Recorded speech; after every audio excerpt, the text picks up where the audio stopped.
Okay students, last class में हमने Ohm's law के बारे में पढ़ा था।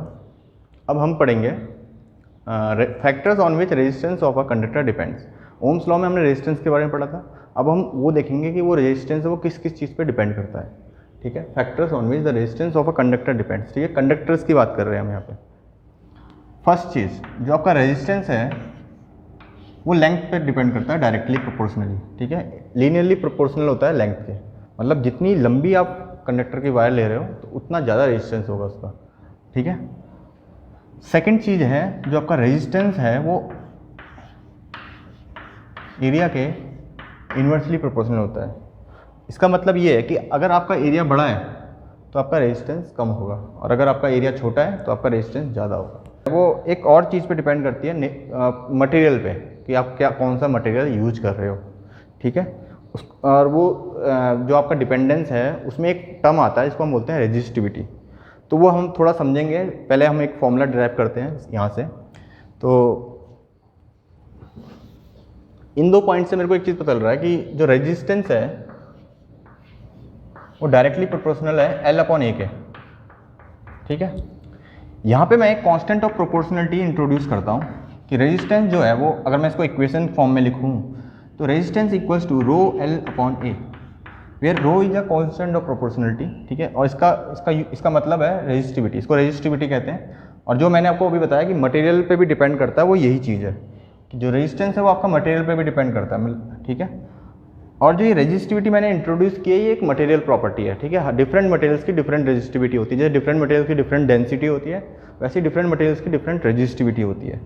ठीक है, तो ये जो फॉर्मूला है इसमें हमने तीन चीज़ देखी कि आर जो है वो लेंथ पे डिपेंडेंट है, एरिया पे डिपेंड है, और मटेरियल पे भी डिपेंड है कौन सा मटेरियल है।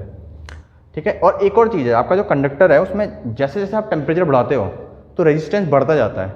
ठीक है, ऐसा इसलिए होता है क्योंकि जब आप टेम्परेचर बढ़ाते हो तो जो आपके चार्ज कैरियर्स हैं वो रेंडमली मूव करना स्टार्ट कर जाते हैं, क्योंकि उनको जो आप हीट प्रोड्यूस कर रहे हो, टेम्परेचर इंक्रीज का क्या मतलब है कि हीट दे रहे हो आप, तो हीट जो आप दे रहे हो तो उसके कारण वो क्या होता है कि उनके अंदर एक अलग एनर्जी, एक नई एनर्जी आ जाती है ना, और वो रेंडमली भी मूव करना स्टार्ट कर जाते हैं। तो उसके वजह से भी आपका रेजिस्टेंस बढ़ जाता है। ठीक है, तो जो आपने ये इक्वेशन डिराइव की है कांस्टेंट टेम्परेचर पे है, लेकिन आप एक चीज़ याद रखना कि जो रेजिस्टेंस है वो आपका टेम्परेचर डिपेंडेंट भी है कंडक्टर के केस में।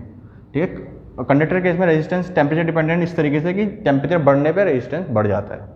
ठीक है, तो आप चार चीज़ों पे फैक्टर्स जो हैं, चार चीज़ों पे डिपेंड कर रहा है रेजिस्टेंस कंडक्टर का। एक तो लेंथ पे, एक एरिया ऑफ क्रॉस सेक्शन पे, मटेरियल पे, रो, जो रो है वो मटेरियल है, और चौथी चीज़ टेम्परेचर पे। टेम्परेचर बढ़ेगा रेजिस्टेंस बढ़ेगा। ठीक है, अच्छा, हमने ये फॉर्मूला पढ़ा रेजिस्टेंस जो है वो किस किस चीज़ पे डिपेंड करता है। एक तो मटेरियल पे डिपेंड करता है, लेंथ पे डिपेंड करता है, एरिया पे डिपेंड करता है। ठीक है, आपने पढ़ा ये जो रो है इसको हमने क्या बोला था, रेजिस्टिविटी। इसकी जो SI यूनिट है वो है ओम मीटर। ठीक है, ओम मीटर। ये कैसे ड्राइव कर रहे हो आप, रेजिस्टेंस की यूनिट क्या है, ओम, एरिया की यूनिट क्या है, मीटर स्क्वायर, लेंथ की यूनिट मीटर। तो अगर आप इसको सॉल्व करोगे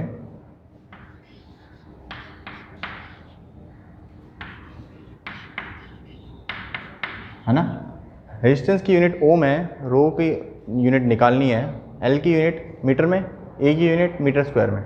ठीक है, इसमें हमने किलोमीटर या फिर सेंटीमीटर क्यों नहीं लिया, क्योंकि हम SI यूनिट निकाल रहे हैं। SI unit of length and area metre and metre square. तो यहाँ से अगर मैं रो की यूनिट निकालूँ क्या आ रही है, ओम मीटर, क्योंकि एक मीटर से मीटर कैंसिल होगा, मीटर इधर आ जाएगा तो ये ओम मीटर हो जाएगा। तो रो की यूनिट मेरे पास, रेजिस्टिविटी की यूनिट ओम मीटर है। ठीक है, इस चीज़ को आप ध्यान रखना। और दूसरी चीज़ एक और थोड़ा ध्यान देने वाली बात है कि मैंने आपको बताया रेजिस्टेंस जो है आपका कंडक्टर का वो डिपेंड करता है आपका टेम्परेचर पे। ठीक है, रेजिस्टिविटी भी टेम्परेचर पे डिपेंड करती है। ठीक है, और रो की वजह से आ रहा है। ठीक है, रो भी आपका टेम्परेचर डिपेंडेंट होता है। ठीक है, फिर एक और चीज़ है जो आपकी रेजिस्टिविटी है, मेटल्स एंड एलॉयज की जो रेजिस्टिविटी होती है वो बहुत कम होती है। इसी कारण से वो आप वायर्स वगैरह में यूज़ करते हो मेटल्स की। ठीक है, मेटल्स की वायर आप यूज़ करते हो, कॉपर की वायर हो गई, एल्यूमिनियम की हो गई, सिल्वर की तो बहुत कम होती है रेजिस्टिविटी। बट सिल्वर क्योंकि आपका ऐसे में अवेलेबल, कॉमनली अवेलेबल नहीं है ना, रेयर मेटल है, बहुत महंगा मिलता है, तो इसलिए आप सिल्वर के वायर्स नहीं यूज़ करते, जबकि सिल्वर की रेजिस्टिविटी बहुत कम है। तो आपकी जो वायर्स हैं वो आप कौन सा मटेरियल उसमें यूज़ करना चाहोगे, जिसकी रेजिस्टिविटी कम है, जिसका रेजिस्टेंस कम होगा वही वायर आप यूज़ करोगे। ठीक है, तो कंडक्टर्स का जो आपका रेजिस्टिविटी होती है वो बहुत कम होती है मेटल्स के केस में। ठीक है, और मेटल्स में भी आप कौन सी यूज़ करते हो, कॉपर। तो इनकी जो मेटल्स एंड अलॉयज़ की उनकी रेजिस्टिविटी बहुत कम होती है। अलॉयज़ आपको पता है कि अलॉयज़ जो होते हैं बेसिकली मेटल्स को मिला के हम अलॉयज़ बनाते हैं, जैसे कॉन्स्टेंटाइन हो गया, मैंगनीन हो गया, ठीक है, इनकी भी रेजिस्टिविटी लो होती है, बट मेटल्स की उनसे भी कम होती है।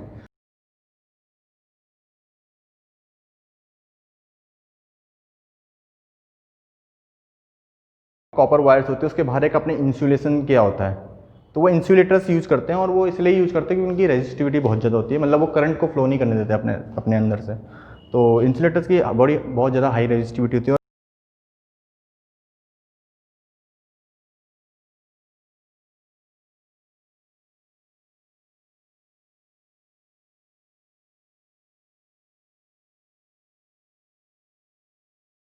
कनेक्टिंग वायर जो हम यूज़ करते हैं, कनेक्टिंग वायर, उनका रेजिस्टेंस हम लगभग जीरो ही मानते हैं। जब भी आप सर्किट बनाओगे ना, आप कभी भी जो कनेक्टिंग वायर्स होते हैं उनका रेजिस्टेंस नहीं लेते जब तक कि मेंशन ना किया हो। इसीलिए नहीं लेते क्योंकि उनकी रेजिस्टिविटी बहुत कम होती है और उनका ओवरऑल रेजिस्टेंस भी कम ही रहता है। ओके स्टूडेंट्स, आपका जो अलॉयज़ है, हमने अलॉयज़ पढ़ा कॉन्स्टेंटाइन, मैंगनीन, वो कहाँ यूज़ होते हैं? तो अलॉयज़ कहाँ यूज़ होते हैं? अलॉयज़ आपके इलेक्ट्रिकल हीटिंग डिवाइसेस में यूज़ होते हैं। तो आप अलॉयज़ ही क्यों यूज़ करते हो? एक तो अलॉयज़ का जो मेल्टिंग पॉइंट है वो बहुत हाई होता है, ठीक है।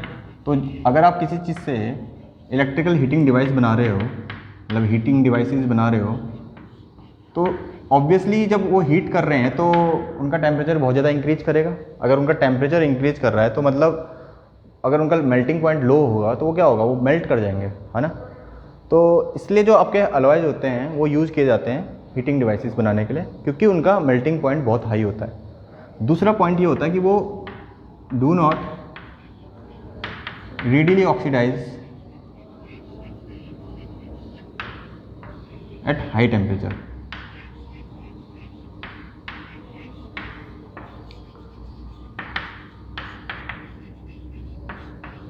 अब आपको पता ही है कि जैसे एक कॉपर की वायर मैं ले लूँ और मैं इसको ऐसे एयर में रख दूँ तो क्या होता है, कॉपर की वायर ऑक्सीडाइज हो जाती है ना, उस पर एक लेयर बन जाती है, तो उसके वजह से भी आपकी जो रेजिस्टेंस है, कंडक्टिविटी है उसकी वायर की, वो चेंज हो जाती है, ठीक है।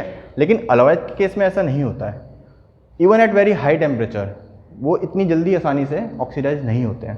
लेकिन अगर मैं जो कनेक्टिंग वायर्स होते हैं, जो कंडक्टर्स होते हैं, उनको यूज़ करूँ मतलब हीटिंग एलिमेंट्स बनाने के लिए, तो क्या होगा ये कि वो हाई टेम्परेचर पे ऑक्सीजन के साथ इतनी तेज़ी से रिएक्ट करेंगे कि आपका जो आप यूज़ कर रहे हो मटेरियल, वो उसकी प्रॉपर्टी ही चेंज हो जाएगी और वो फिर हमारे लिए यूजफुल रहेगा नहीं, ठीक है। इन दो पॉइंट्स की वजह से हम अलॉयज़ को कहाँ यूज़ करते हैं? For heating devices.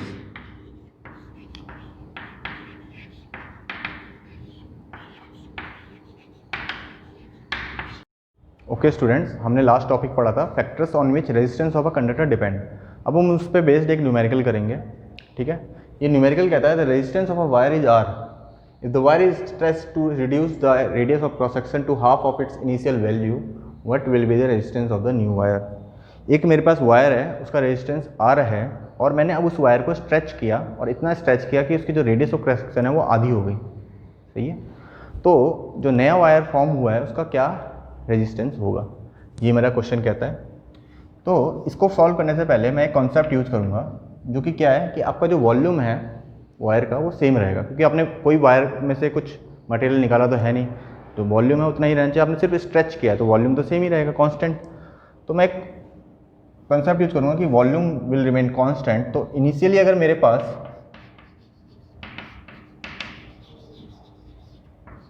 Length L है, मान लो वायर का लेंथ L है और रेडियस R है, और फाइनली जो मेरे पास जो वायर बन रही है उसकी जो वायर की जो लेंथ है वो L डैश है, मतलब वो स्ट्रेच किया है तो उसका वायर का लेंथ चेंज हो जाएगा ऑब्वियसली। लेकिन रेडियस ऑफ क्रॉस सेक्शन मुझे पता है आधा हो गया, तो उसका इसका आधा होना चाहिए R/2, ठीक है।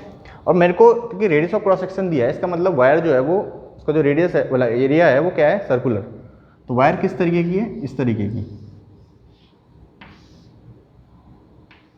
इस तरीके की वायर है, इसमें circular area of cross section है, इसका रेडियस R है, हमने दे रखा है, और इसकी जो लेंथ है वो L है, और मैंने इसको स्ट्रेच किया और ऐसा कर दिया कि लंबी हो गई वायर स्ट्रेच करने के बाद, इसका जो लेंथ होगा वो चेंज हो गया, L डैश हो गया, ठीक है। इसकी जो लेंथ है वो L डैश हो गई और रेडियस ऑफ क्रॉस सेक्शन अब चेंज हो गया R/2 हो गया, ठीक है, ये चीज़ हमने की है, लेकिन इन दोनों का वॉल्यूम हम बोल रहे हैं सेम रहेगा। तो मुझे एक चीज़ बताओ, इसका क्या वॉल्यूम होगा, इनिशियली जो वॉल्यूम है वो क्या होगा। मुझे ये दिख रहा है ये एक सिलेंडर है ना, सिलेंडर है, इसकी हाइट है, उसका एक रेडियस है। तो सिलेंडर का जो एरिया होता है वो कितना होता है, पाई आर स्क्वायर। सिलेंडर का जो एरिया ऑफ क्रॉस सेक्शन है वो कितना है, पाई आर स्क्वायर, और उसकी जो हाइट है वो एल है। तो ये इसका फॉर्मूला होता है पाई आर स्क्वायर एच, वॉल्यूम का सिलेंडर का, वो इसी तरीके से ड्राइव करते हैं पाई आर स्क्वायर एच। और जो फाइनली मेरा वो बन रहा है वायर नया, उसका क्या वॉल्यूम होगा, उसका भी पाई आर स्क्वायर एच होगा, लेकिन अब आर और एच चेंज हो गया है। तो आर मेरा अब क्या है, आर बाई टू, तो पाई आर बाई टू का स्क्वायर हो जाएगा, और इन टू लेंथ मेरी क्या है, एल डैश। यहाँ से मुझे एल डैश की वैल्यू चाहिए, ठीक है। तो एल डैश की जो वैल्यू आएगी वो अगर मैं देखूँ तो कितनी आनी चाहिए, 4 टाइम्स ऑफ एल।